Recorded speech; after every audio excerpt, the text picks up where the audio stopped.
Jonas 3,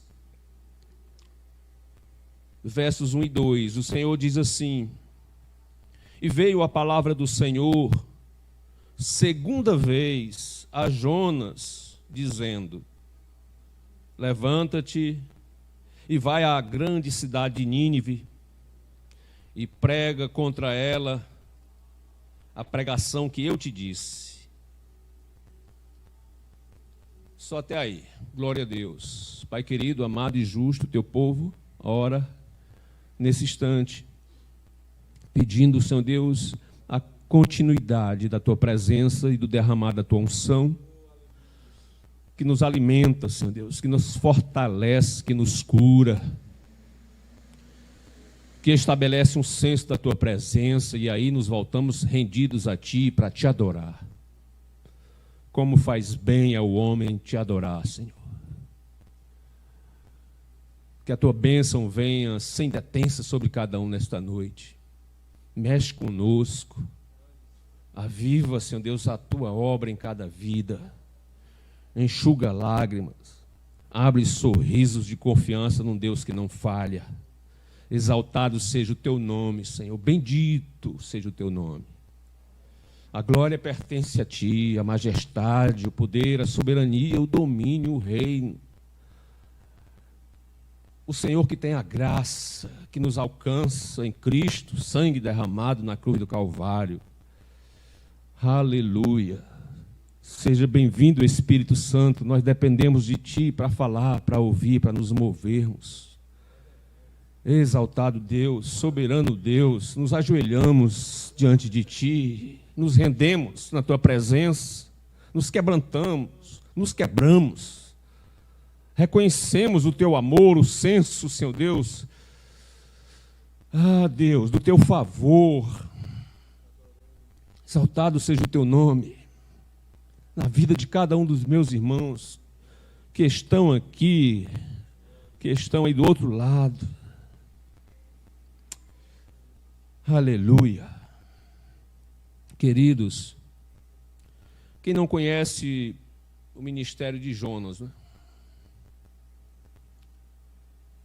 As crianças conhecem. O homem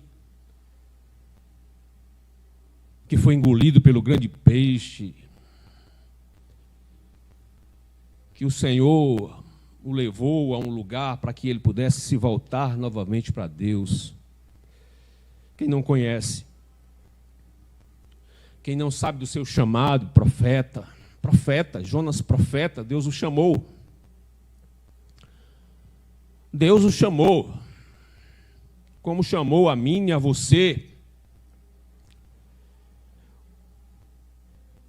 Homem onde o Senhor falava e ele ouvia a voz de Deus. Ele sabia quando Deus estava falando. E o Senhor falou com ele para que ele fosse até a cidade de Nínive, para pregar contra aquele povo, para pregoar a verdade do Senhor.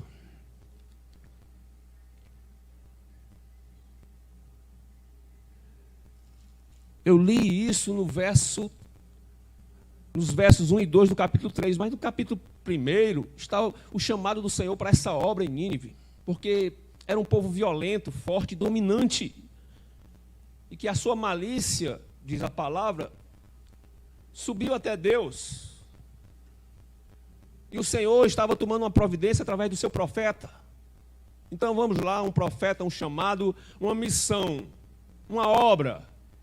Mas diz a palavra, não nesse texto que eu li, mas no que eu me referi agora há pouco, capítulo 1, nos primeiros versículos, que o profeta levantou-se, ouviu o Senhor e levantou-se. Mas ele tomou um rumo diferente daquele que o Senhor lhe pedira. Ele não vai para Nínive, você sabe dessa história, nossas crianças sabem disso, e resolve ir para Tarsis. Ele pega um navio e vai para Tarsis, você sabe, todo mundo sabe desse momento. Diz a palavra que no meio do trajeto da viagem há uma tempestade, uma grande tempestade. E aí Jonas Curiosamente, durante essa tempestade, ele estava no porão do navio, dormindo. E diz lá o texto que era um sono profundo. Então os homens, os marinheiros alarmados, vão até ele e perguntam por que ele está dormindo diante de uma tempestade. E aí eles resolvem lançar sortes para saber o motivo. Quem foi que provocou aquela tempestade? Por que Deus estava fazendo, os deuses estavam fazendo aquela tempestade? E vocês sabem que a sorte caiu sobre Jonas. Jonas era o culpado. E aí eles perguntam, quem é você? O que é que você fez de tão grave? E ele diz de forma espantosa, eu sou hebreu. Eu temo ao Deus, Senhor Todo-Poderoso, que está no céu, que criou o mar e a terra seca. Eles olharam para ele e não compreenderam. Mas acontece um fenômeno que eu creio que só o Senhor pode fazer o coração do homem se mover. Ele diz, eu sou o culpado. E aí eles perguntam, o que iremos fazer contigo para que o mar se acalme? E aí ele disse, me levantem e me joguem no mar, porque aí ele se torna um profeta, ele antecipa os fatos. Porque me lancem no mar e aí a tempestade para. E os homens fizeram isso. Lançaram Jonas no mar e instantaneamente a tempestade parou. Essa é a história de Jonas. Diz a palavra que, caído no mar, ele é engolido por um grande peixe. Ele faz uma viagem não planejada e esse peixe lhe leva até um lugar de terra seca e o expele. Quando ele cai naquele chão e se levanta, aí entra essa palavra que eu li para vocês, que eu vou ler de novo. Que diz assim, e veio então a palavra do Senhor segunda vez a Jonas. Levanta-te e vai à grande cidade de Nínive e prega contra ela a pregação que eu já te disse. Eu sei, queridos, que não é fácil pregar nesse texto de Jonas, porque muitas pessoas não levam a sério o ministério profético de Jonas. Porque há coisas tão absurdas. Um homem ser engolido por um peixe não devorado, não destruído, não morto, apenas lhe transportando para um outro lugar, para que ele possa ter uma oportunidade de voltar de novo a ouvir a voz de Deus. Eu vou repetir, voltar a ouvir a voz de Deus. Aí então temos Jonas no mar, um grande peixe, e excepcionalmente eu queria destacar uma segunda chamada de Deus, a segunda vez. Eu sei que muitos não levam isso a sério. Uma vez eu lembro, há um tempão atrás, eu estava pregando com tanto amor para um gerente de um banco. Não sei como começou a pregação, porque ele puxou o assunto. E eu comecei a pregar em amor, eu senti o Espírito Santo fluindo. E ele me fez uma pergunta exatamente sobre esse livro de Jonas. E não sei o que é que ele viu, o que é que ele queria saber, mas ele perguntou, você crê mesmo que Jonas navegou no ventre de um peixe? Eu não creio. Eu não acredito nisso. Eu sou cristão, mas eu não acredito. Eu procurei me firmar em alguma coisa que pudesse mexer com as suas dúvidas. Eu disse, olha, a fé é algo tão ilógica para quem está estabelecido na lógica humana. Mas vamos lá. O nosso Deus é ilógico. Deus é ilógico, é fora da lógica humana, é fora da rota. Aí comecei a falar sobre alguns fundamentos da nossa fé. Eu digo, meu irmão, É lógico que o mar se abriu à mercê de um cajado pequeno na mão de um homem fraco, e o mar se abriu para que o povo de Deus passasse por esse mar a pé enxuto. Isso é lógico. É lógico. O povo de Israel rodear Jericó e apenas cantando e louvando e tocando trombetas, e haver uma destruição das muralhas mais fortes e poderosas da ocasião. É lógico isso. É lógico um homem orar no meio de uma guerra e o Senhor parar o sol para que os últimos inimigos fossem vencidos. É lógico. É lógico. Aí eu puxei aquilo que é mais fundamental. É lógico. Uma virgem dar a luz a um menino. É lógico isso.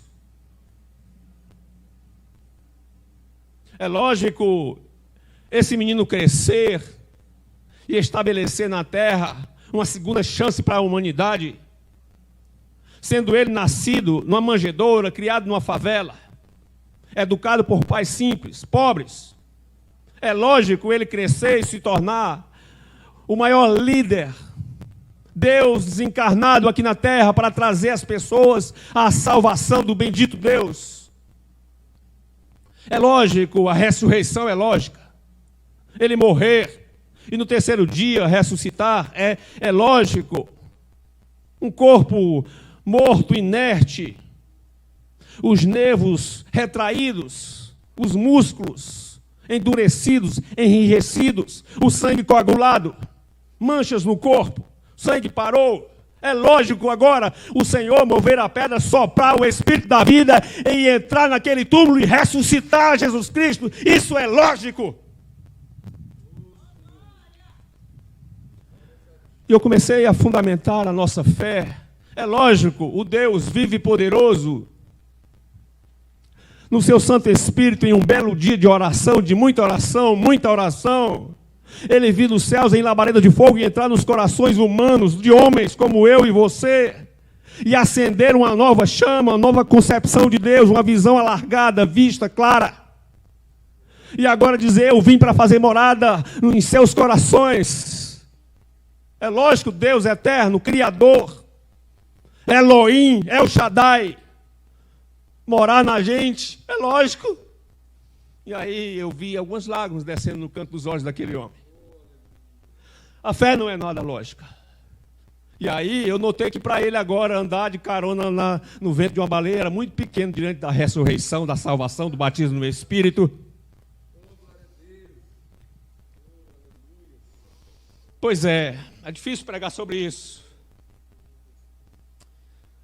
É lógico o Senhor usar um homem num tempo de seca e dizer, Senhor, manda chuva para essa terra, para eles saberem qual é o Deus verdadeiro e poderoso, que sabe abrir as cancelas da eternidade e enviar a chuva a uma terra seca. Muita gente não leva a sério, mas Jesus levou. Jesus levou Jonas muito a sério, 2 vezes no Evangelho, um segundo Mateus e outro segundo Lucas.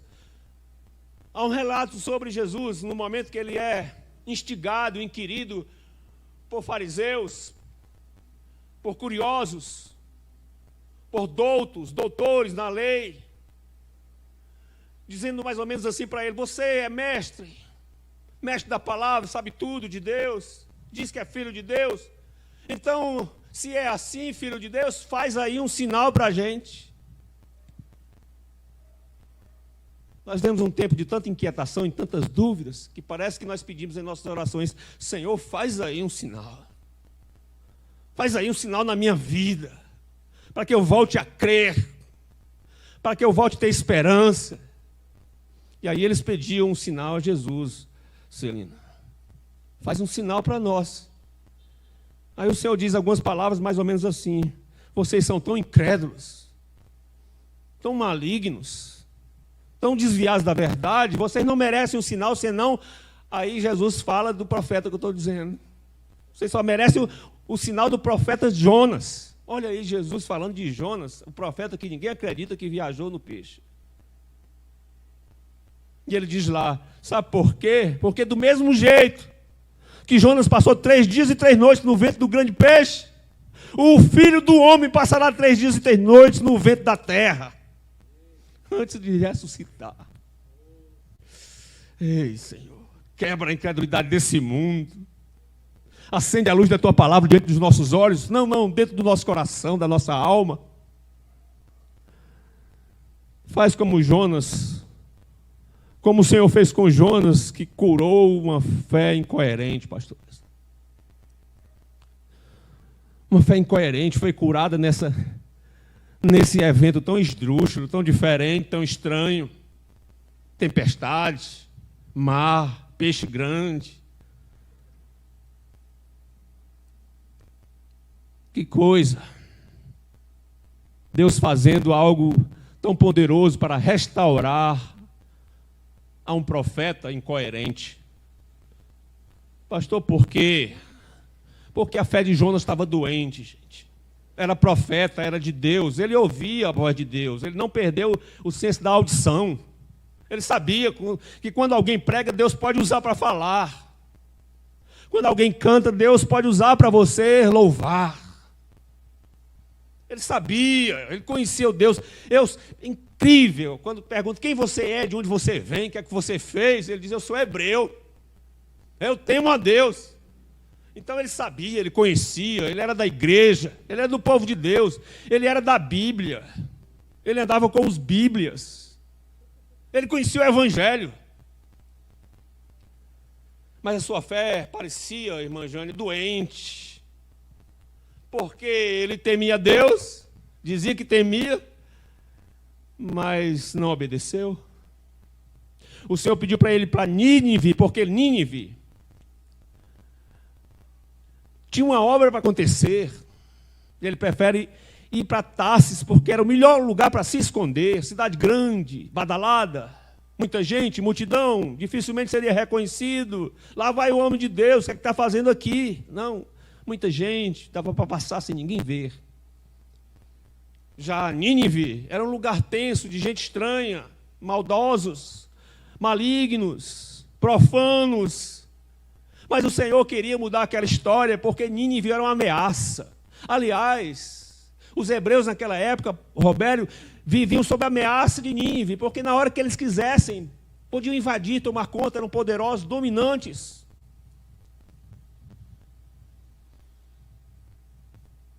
Incoerente essa fé que conhece ao Senhor, mas não o adora com obediência. Fala com a boca, mas seu coração não está em Nínive, que é a obra. Está em Tarsis, que é o descanso, que é a fuga. O Senhor disse, levanta, ele se levantou, e eu fico interessado em saber por que ele se levanta, ele reage. Aí todo mundo diz, olha o profeta como é sensível à palavra, ele se levantou. Mas ele se levantou, foi para fugir. E o interessante é que o Senhor lhe vê entrando no navio, talvez para que as pessoas dissessem, lá vai Jonas se movendo em Deus, vai para a igreja, mais um culto ao domingo. Era visto por todos, mas principalmente por Deus, mas ele entra no navio errado. Queridos, a vida é uma viagem, que você pode viajar por muitos navios, mas só há um escolhido por Deus para você. Só há um. Onde a vontade do Senhor se realiza. E é exatamente no lugar onde você vai ter mais dificuldades, onde você vai exercer o seu chamado. Ele chamou Jonas para ser profeta, e Deus precisava de um profeta em Nínive, era preciso um profeta lá. E aí eu penso que o nosso Brasil não está precisando mais tanto de doutores, tanto de políticos, quanto ele está precisando de profetas, que possam profetizar como nós cantamos, para abençoar os lares tão ameaçados, abençoar os filhos tão iludidos pelo mundo. Chamado profético para mudar situações. Esse texto de Jonas, ele pode ser visto de várias maneiras. Eu quero ver nesta noite como quando Deus cura uma fé incoerente, fazendo a sua segunda chamada. Talvez nesta noite aqui, Deus esteja falando a segunda vez para você. E não é bom isso, porque quando o Senhor fala a segunda vez, essa palavra vem trazendo um peso de ciência de Deus do que está acontecendo, não aquilo que todo mundo vê na gente, mas o que está acontecendo dentro do coração. É a cura da fé, que é aquilo que nós temos de mais seguro para caminhar de acordo com a vontade de Deus. Esse texto fala de uma fé que estava doente, mas que o Senhor a restaurou. Estava doente, porque ele dizia que era, mas não era. Que fazia, mas fugia. Ele era profeta, mas não queria profetizar. Eu sei que você tem um chamado. É preciso colocar coerência na sua fé. Parecia muito, doutora Juliene, que Jonas perdera aquilo que é tão excelente, que é o princípio de toda sabedoria, que era o temor a Deus. Porque ele se levanta ao ouvir a voz de Deus e sai correndo no rumo contrário, fugindo. Perderam o temor. Não sei se essa nossa geração precisa ouvir essa palavra, entrar em cadeia nacional, para dizer que nós temos que recuperar o temor, porque com o temor a gente chega perto de Deus, e chegando perto de Deus, os inimigos todos, os que estão dentro do coração e os que estão fora, são derrotados. Ele ouviu bem Deus, pastor Wesley. Ele sabia que tinha que ir para Nínive. Não é fácil ouvir Deus. É preciso preparar os ouvidos com adoração, com oração, com jejum, com atitude de prática espiritual. Receber do Senhor um sentimento da sua presença, do seu agir, do seu amor, da sua palavra, adorar muito mais do que entrar numa igreja. Adorar é algo, entrar dentro do coração e ver que é lá no seu coração que Deus quer estabelecer o seu trono. Ele ouviu bem o Senhor, mas ouviu apenas como fosse mais uma voz que ele pudesse fazer escolhas. Eu fico preocupado com a geração que pode escolher a igreja que quer ir no domingo. Tipo de palavra que quer ouvir. Me preocupa uma geração que não reage mais à ação de Deus nos momentos mais assim, mais necessários a seguir o direcionamento do Espírito. É Nínive, Jonas, é Nínive, é ali. Acertar o navio, é o navio que leva a Nínive, não a Tarsis. Porque está todo mundo preferindo a porta larga de Tarsis, porque lá não tem luta, lá tem aclamação humana, tem recreação. Ouvir Deus como apenas mais uma voz. É por isso que o Senhor estava precisando curar a fé de Jonas.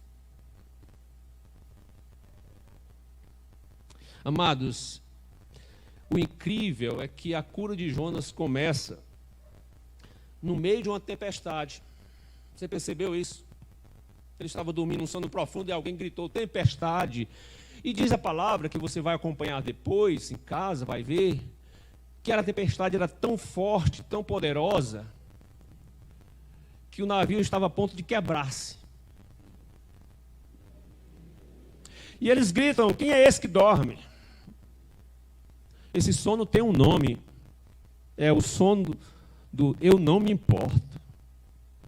Eu não me importo o que está acontecendo lá fora, eu não me importo o que está acontecendo com o meu país, eu não me importo o que está acontecendo na igreja, eu não me importo o que está acontecendo com o meu irmão, eu não me importo o que está acontecendo com a minha família, eu não me importo o que está acontecendo com a minha casa, eu não me importo o que está acontecendo com o meu coração. Diz a palavra que aquela tempestade era diferente. Porque ela foi chamada, soprada por Deus. Uma tempestade enviada por Deus para curar uma fé incoerente. Você entende isso?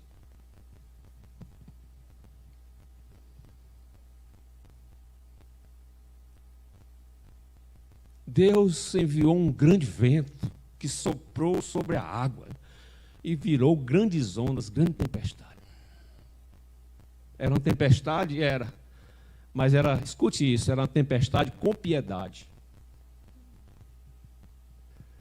É sob o acompanhamento de Deus. Você entende o que é isso?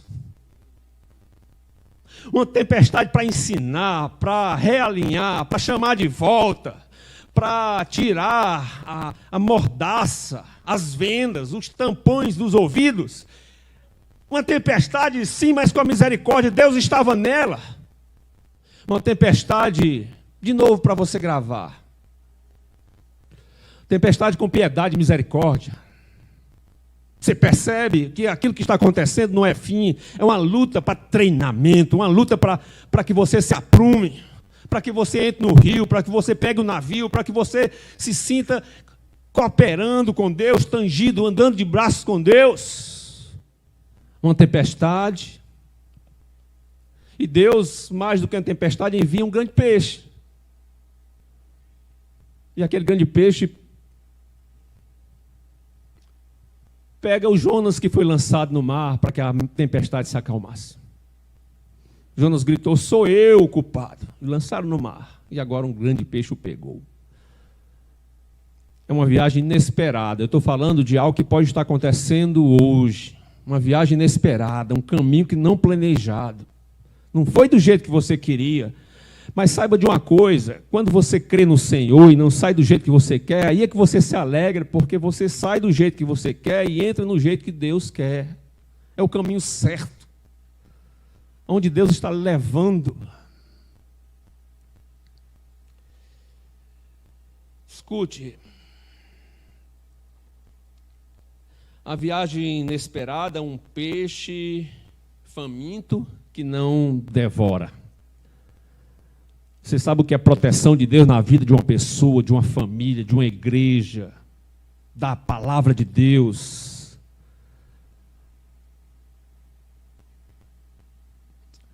Então vamos lá. Uma viagem inesperada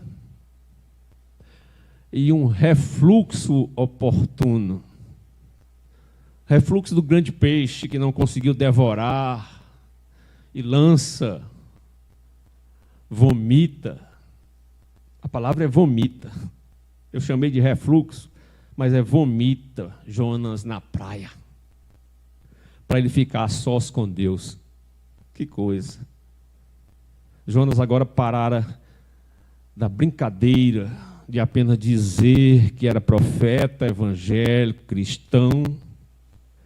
E ele estava preparando a sua alma e seu coração para o eis-me aqui, Senhor, fala comigo, Jesus, por teu amor e grande amor, fala comigo, porque eu vou.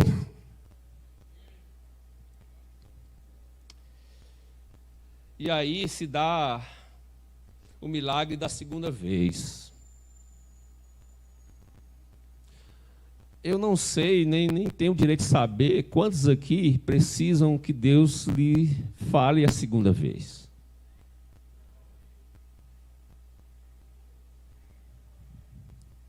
Que na realidade para nós é a segunda vez, mas para Deus é a vez de sempre. O chamado do Senhor é irrevogável, né?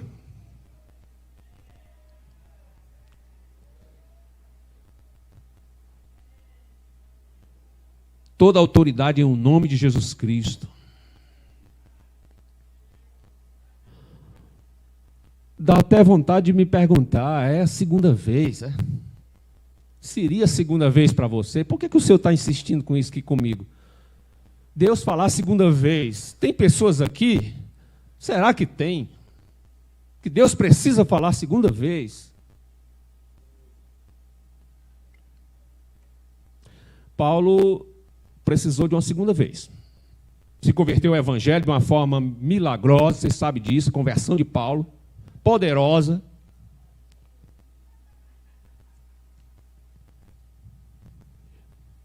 Ele vai com muita alegria para o evangelho, muita alegria. Se dedica. Usa de toda a sua fidelidade dedicada ao judaísmo agora para se lançar sobre o evangelho. Evangelho, prazer, alegria, música, sabor de Deus no seu coração. A palavra, prazer pela palavra. E aí ele se prepara e volta para a igreja. Quando ele chega na igreja, ele não é bem recebido porque ele era um perseguidor, violento perseguidor aos cristãos.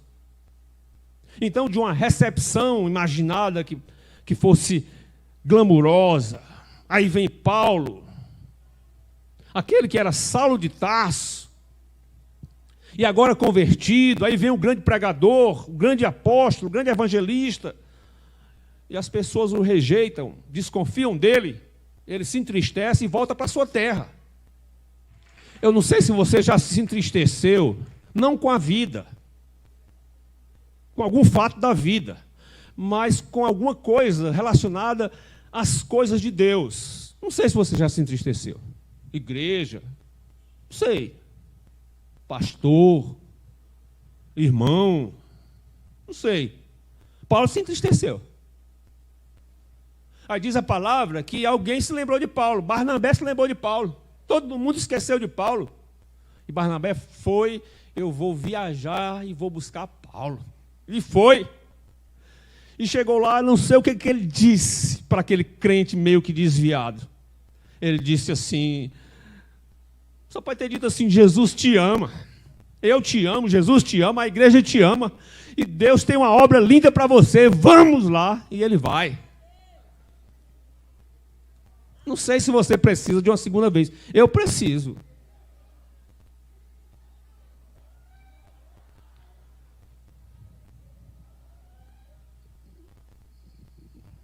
Hoje o Senhor está ensinando alguma coisa aqui. Pedro, você lembra de Pedro?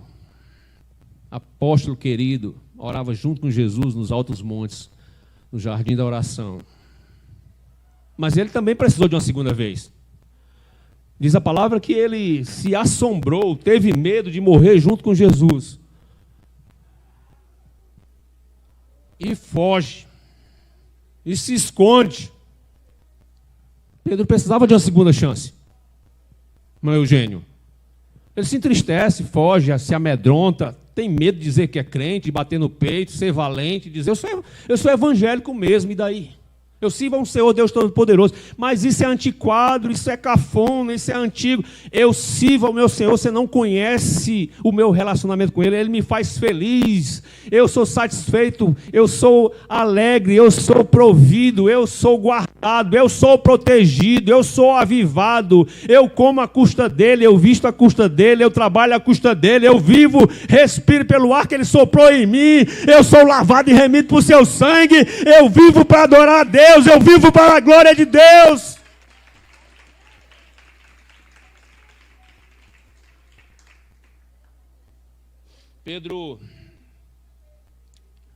Pedro está em casa triste quando um belo domingo, Maria Madalena, indo até o túmulo ver que o túmulo estava vazio, o túmulo de Jesus Cristo estava vazio, era domingo, ele ressuscitou como prometera. E ela vai de volta, chamar os... Ela vai de volta dizer que o Mestre ressuscitou, que Jesus ressuscitou. E Pedro ouve aquilo. E quando ele ouve que Jesus não estava mais morto, ele recebe de volta um chamado. Ele se alegra e ele sai com João em disparada em direção ao túmulo. E ali ele recebe o segundo chamado, a segunda vez o Senhor fala com ele. E ele renova a sua alegria, renova a sua unção. Hoje é uma noite para o Senhor renovar a unção, o seu chamado. Você pode levantar a mão aí onde você está? Hoje é uma segunda vez onde o Senhor fala, eu renovo você, eu renovo o seu amor, eu renovo a sua fé. Eu curo a fé incoerente. Eu renovo um avivamento, eu renovo a comunhão com o Espírito, eu renovo o prazer pela palavra, eu renovo o prazer pelo jejum, pela oração, por ser de Deus, por ser diferente, eu renovo.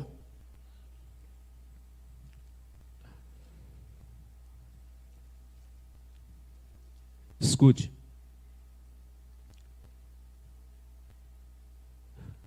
A Bíblia fala de um cego que também precisou de uma segunda vez, Reinaldo. O Senhor o toma pela mão, leva fora da aldeia, toca em seus olhos, e ele começa a ver de forma embaçada, vendo os homens como árvores.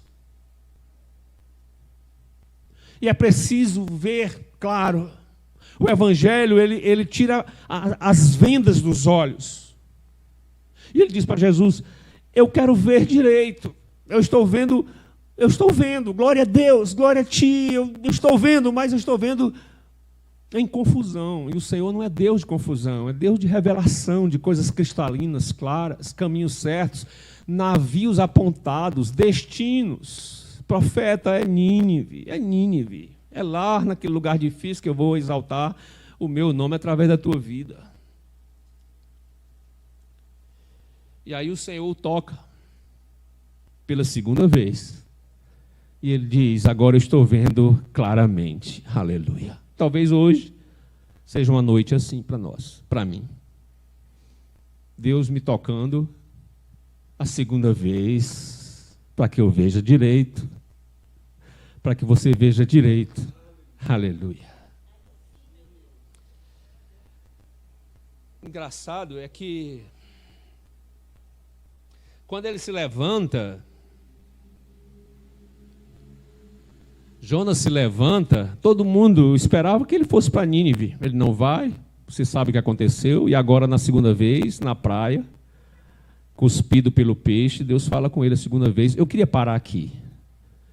Diga assim: o meu Deus é um Deus de renovação. Diga: Satanás não pode, não tem autoridade para impedir nesta noite de ouvir o chamado do Senhor pela segunda vez na minha vida. Aleluia.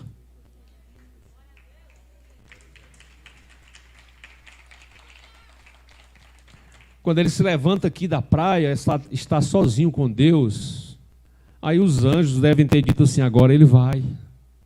E ele vai. Ele tinha um medo terrível de Nínive. Ele dizia: Senhor, esse povo é feroz, é terrível, é dominante. Eles já são fortes sem Deus, sem Ti, Senhor. Eles já são fortes assim, com os deuses deles. E se eu for lá e pregar, e eles vão se converter, porque o Senhor é Deus que converte, é Deus que sara, é Deus que cura, é Deus que batiza, é Deus da segunda chance. Se acontecer com eles, quem poderá vencê-los? Aí diz a palavra que ele vai a Nínive, prega como nunca, a melhor pregação. A pregação da segunda chance. Deus, o Deus da segunda chance. O Deus do segundo chamado. O Deus da segunda vez. Pasmem, os homens violentos. A palavra registra mais de 120 mil homens violentos, incrédulos, cruéis. Eles se convertem.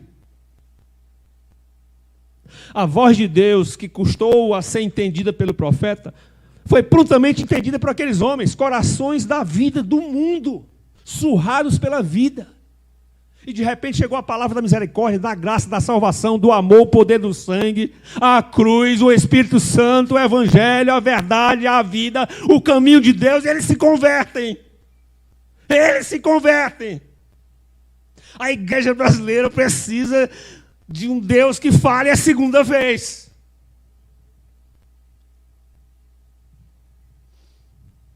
E aí, você pode pensar assim: que obra, hein? Eles se convertem. Por atacado. Uma cidade inteira. Lançam fora todos os deuses e creem no Deus Todo-Poderoso pregado por um profeta fujão.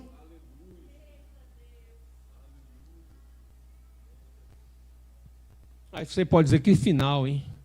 Termina aí, termina não. Jonas volta para a sua cidade. Deus, que coisa tremenda. Ele volta Em vez de voltar feliz, Celina, eu ganhei 120 mil almas. Na live tinha 120 mil pessoas. Carlinhos, Jonas, ficou triste, porque o povo se converteu, porque ele pôs uma ideia no coração. Se esse povo já era forte sem Deus, e agora com Deus, como é que vai ser isso?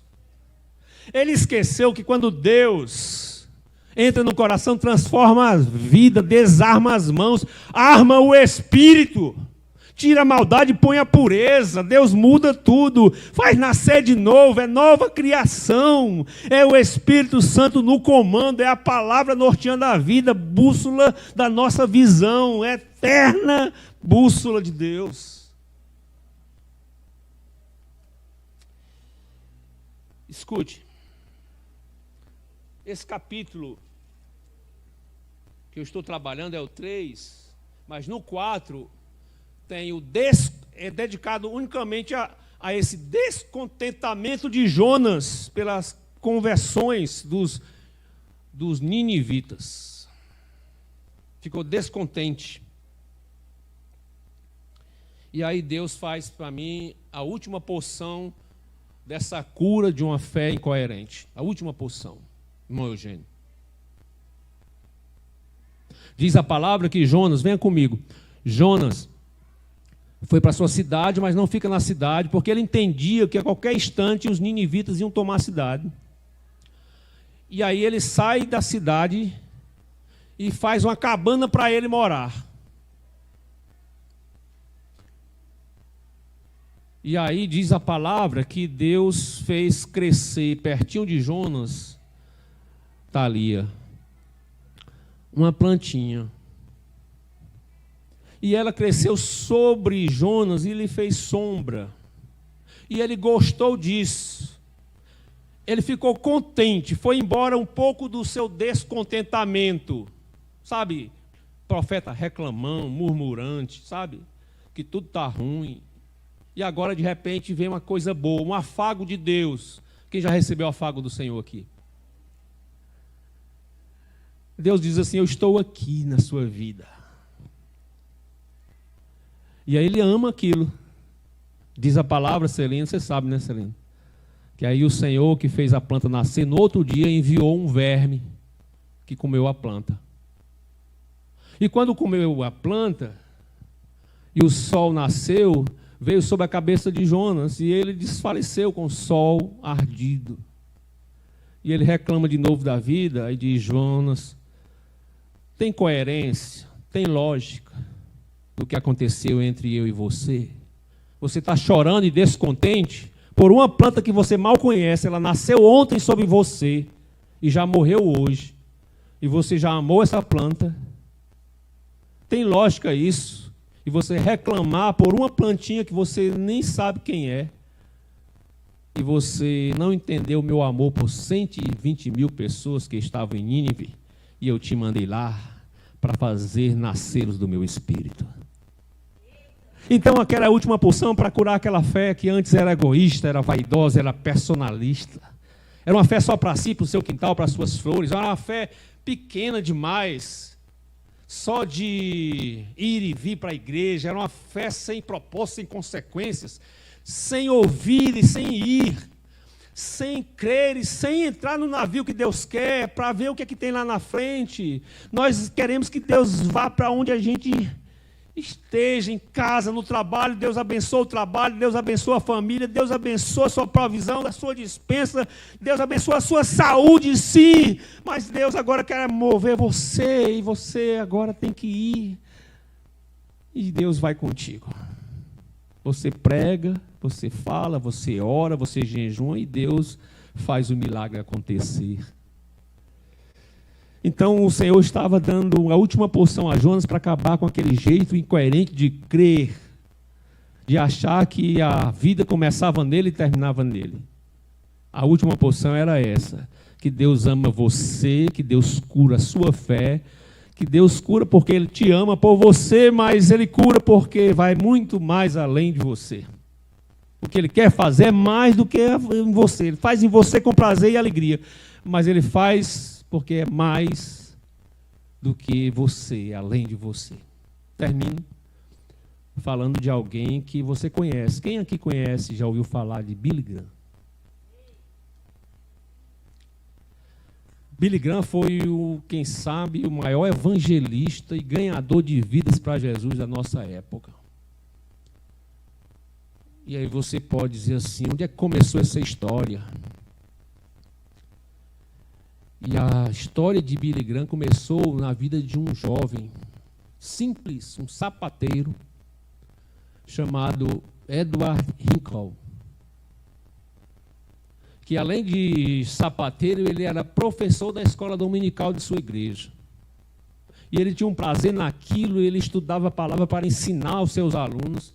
Ele tinha prazer em ver as pessoas recebendo a Cristo, crescendo em espírito e em verdade, mas ele notava que as pessoas andavam de fastiosas em relação ao estudo da palavra e foram se ausentando, mesmo com todo o esforço que ele fazia, se ausentando da escola dominical ao ponto de ninguém mais ir para aquela escola.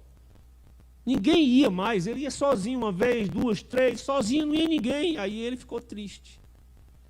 E aí ele resolveu não mais falar a palavra de Deus ali naquele lugar. Volta para a sua sapataria, para consertar sapatos.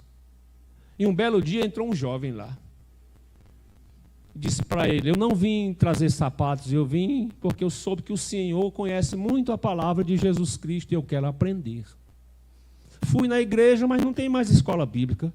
E eu soube que o professor da escola bíblica estava aqui nessa sapataria e eu quero aprender. O Senhor me ensina. E aí ele começou a ensinar aquele jovem o que ele sabia de Jesus. Era bom para o rapaz que crescia e era bom para ele que se renovava. Aquele jovem cresceu, amadureceu, pegou uma paixão e um fogo por Jesus e se transformou um dos maiores evangelistas da sua época, chamado Moody. Já ouviu falar nele? Moody. Um homem que Deus usava em milagres poderosos, incendiou a sua geração, incendiou a sua nação inteira, incendiou com o fogo do Espírito Santo, poderoso Deus nas mãos dele, usando poderosamente. E aí começou a acontecer o que eu chamo uma corrente da graça.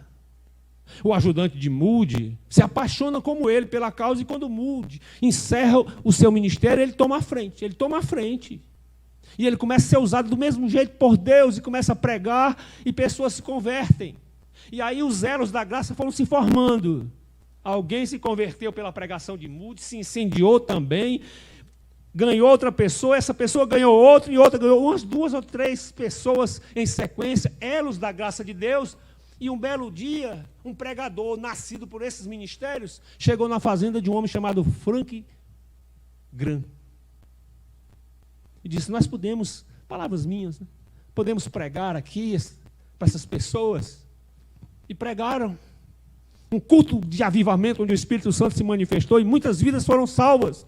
Imagine quem estava naquele culto e quem aceitou Jesus Cristo. Billy Graham.